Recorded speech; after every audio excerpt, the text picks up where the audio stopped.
Welcome to Take 5, a podcast brought to you by Newleaf Training and Development. Each edition is an inspiring interview with a leader worth listening to. Enjoy! Hey, I'm Paul Butler. I'm one of the client partners at Newleaf Training and Development, and I'm so delighted to be joined today by Erica Howard, who is the Associate Provost and Dean of Students at the University of the South. Erica, can you believe it? For 18 years now here at Newleaf, we focus on our core purpose of simply helping people in organizations better manage themselves, lead others, and grow business acumen. I just wondered, what are your recommended best practices to help people and organizations be their best? But please do start, though, by telling us a little bit more about your organization and what you do and who you serve. So over to you, Erica, and I'll wrap it up when you're done. Well, good morning, and thank you so much, Paul.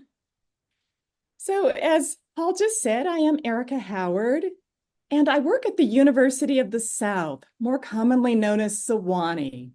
We're located in the mountains of Middle Tennessee, Central Tennessee. Sewanee is a college and a seminary. We have a College of Arts and Sciences, and we have an Episcopal seminary at the graduate level. We're focused on providing a Christian liberal arts education, which is focused on the holistic development of students. We ground our work on a pledge of honor. We help our students to live with grace and integrity and a deep concern for the world around us. So within the college, at the University of the South, I serve as the Dean of Students. And my role is to lead a group of professionals and student leaders in developing compassionate young adults. How do we do that? We provide care, and we provide a lot of very intentional experiences for them to help them further develop. Our collective work includes student leadership development, various events and activities, support for student well-being, and also teaching students how to live responsibly in community. I was asked to give you a little leadership advice, so I really have 2 points. The first one is to understand your organization's purpose clearly. Why do we get up every morning and do whatever it is that we do? Why do we exist? We need to be clear about that, because that is the hook to bring everybody together to accomplish even better work. The second thing is to believe in the power of collaboration. There are a lot of great things that people can do individually, but the greatest work happens in teams. And to work really well in collaboration with others, there are 3 things that are required. The first one is to know yourself. Know who you are.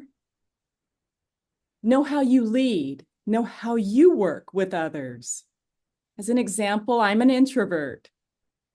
I like to listen and observe a lot. And as a result, people feel very comfortable sharing a lot with me. And this helps me to be strategic as I put together plans. It also helps me to identify the strengths of everybody on my team.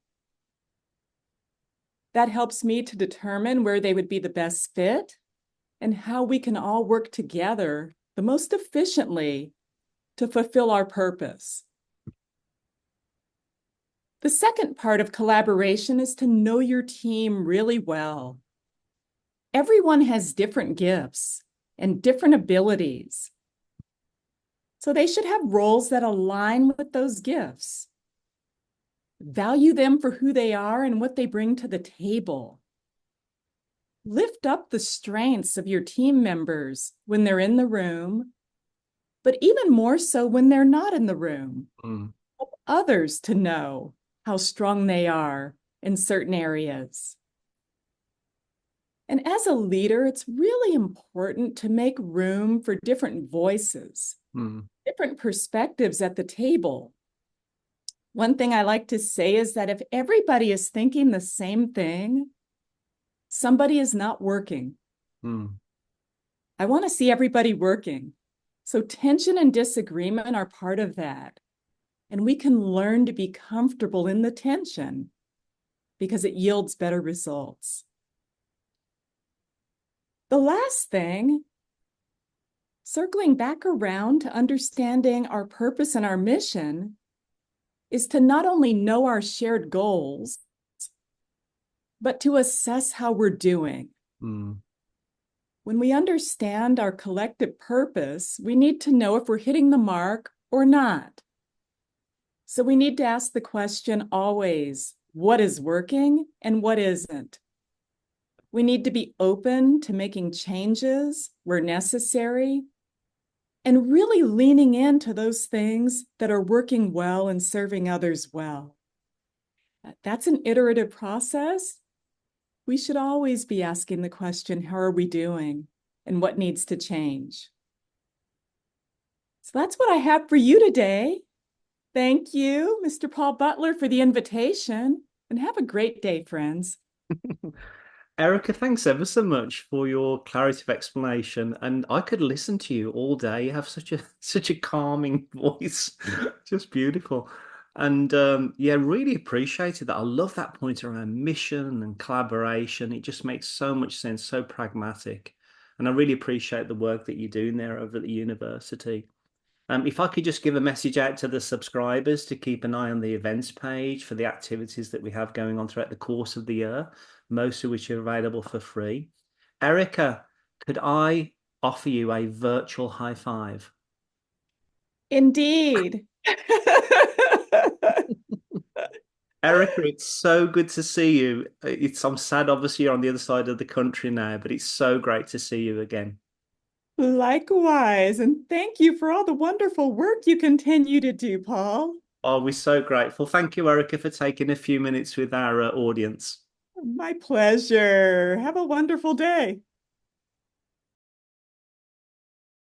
I hope you found that interview useful, and if you did, feel free to rate, review, and share this podcast. We'll be back next week with another episode, and we also invite you to check out our other weekly podcast, Going the Extra Mile, which is sure to lift your spirit and encourage you in today's working world. Bye for now.